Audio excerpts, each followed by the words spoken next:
မြန်မာနှစ်သစ်ကူးအခါသမယမှာရွှင်လန်းချမ်းမြေ့ကြပါစေရှင်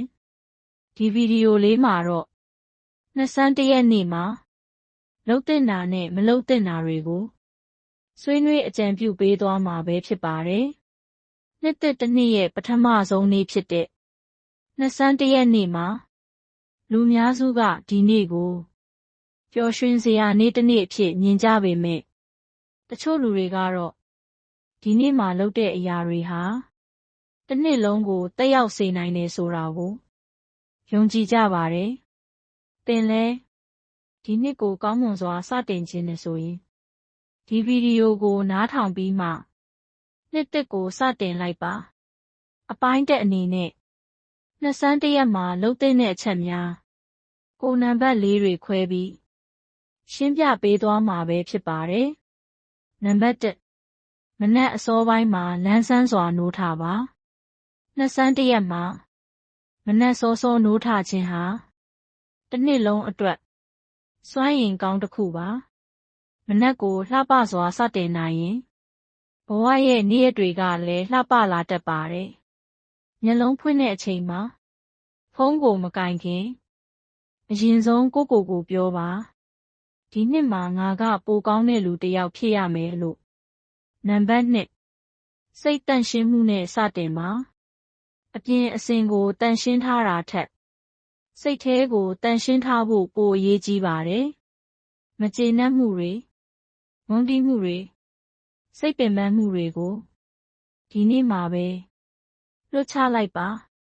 ဘာကြောင့်လဲဆိုတော့ဒီနေ့ကစတင်ထားတဲ့စိတ်အခြေအနေဟာတစ်နှစ်လုံးကိုသက်ရောက်စေနိုင်လို့ပါနံပါတ်3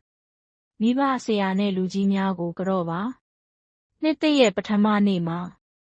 ကျေးဇူးရှင်တွေကိုသတိရခြင်းဟာဘဝကိုကောင်းမွန်စေတဲ့အကျိုးတရားတစ်ခုပါမိဘတွေကိုကြော့ပါဆရာတွေကိုသတိရပါ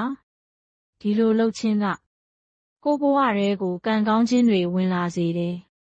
နံပါတ်4ကုသိုလ်လုပ်ပါမနက်စောစောမှာဖျားသွားစွန်းတော်ကတ်တက်လွတ်စားဒါမှမဟုတ်အနည်းဆုံးတော့တယောက်ကိုကူညီပါကုသိုလ်တစ်ခုကစိတ်ကိုယ်သာမဟုတ်ပဲဘဝကိုပါပြောင်းလဲစေနိုင်ပါတယ်နံပါတ်5စကားကောင်းတွေပြောပါဒီနေ့မှာသင်ပြောတဲ့စကားတွေဟာတစ်နှစ်လုံးရဲ့အဆိုးအကောင်းကိုဖန်တီးပါတယ်ဒါကြောင့်ကောင်းတဲ့စကားတွေကိုသာပြောပါမဖြစ်နိုင်ဘူးဆိုတာထက်ကြိုးစားမယ်လို့ပြောပါနံပါတ်6စိတ်ကူးအိမ်မက်တွေကိုစတင်ရေးပါဒီနှစ်မှာသင်ဘာဖြစ်ချင်လဲဘာကိုရချင်လဲဒီနေ့မှာပဲစာရွက်တစ်ရွက်ပေါ်မှာရေးပါဘာလို့လဲဆိုတော့ဒီနေ့ဟာစတင်ရနေ့ဖြစ်လို့ပါအပိုင်းနဲ့နှစ်ဆန်းတစ်ရက်မှာမလုပ်သင့်တဲ့အချက်များကို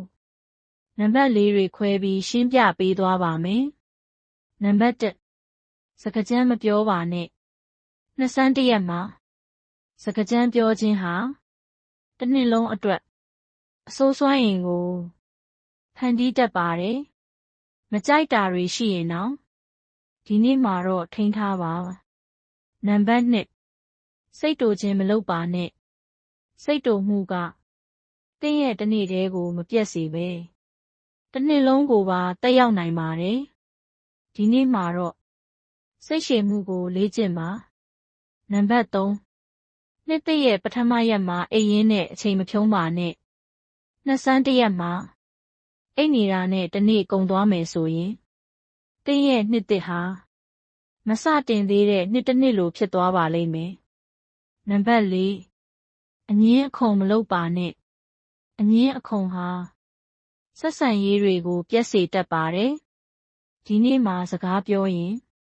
နူးညံ့စွာပြောပါနံပါတ်5မကောင်းတဲ့အတွေးတွေမထားပါနဲ့ကိုမယုံကြည်တာမဖြစ်နိုင်ဘူးလို့ထင်တာဒီလိုအတွေးတွေကိုဒီနေ့မှာလုံးဝမထားပါနဲ့နှစ်ဆန်းတစ်ရက်ဆိုတာရိုးနေ့တစ်နေ့မဟုတ်ပါဘူးဒီနေ့မှာသင်ရွေးချယ်တဲ့စိတ်ဒီနေ့မှာသင်ပြောတဲ့စကား ဒီနေ့မှာသင်လုပ်တဲ့အပြုအမူတွေဟာတစ်နှစ်လုံးကိုဖန်တီးပေးနိုင်ပါတယ်။ဒါကြောင့်ဒီနေ့ကိုတာမန်နေ့တစ်နေ့လိုမဖြတ်သန်းပါနဲ့။အဓိပ္ပာယ်ရှိတဲ့နေ့တစ်နေ့အဖြစ်ဖန်တီးပါ။နှစ်သစ်မှာသင်ဘဝပိုကောင်းလာပါစေ။စိတ်ချမ်းသာမှုတွေပြည့်စုံပါစေ။နှစ်သစ်မှာသင်ကိုယ်တိုင်ရဲ့ version အသစ်ကိုတွေ့ရပါစေ။မိတ်ဆွေတို့အားလုံးနှစ်သစ်မှာကျန်းမာပျော်ရွှင်ကြပါစေရှင်။နောက်ဗီဒီယိုလေးမှာပြန်ဆုံတွေ့ကြမယ်နော်။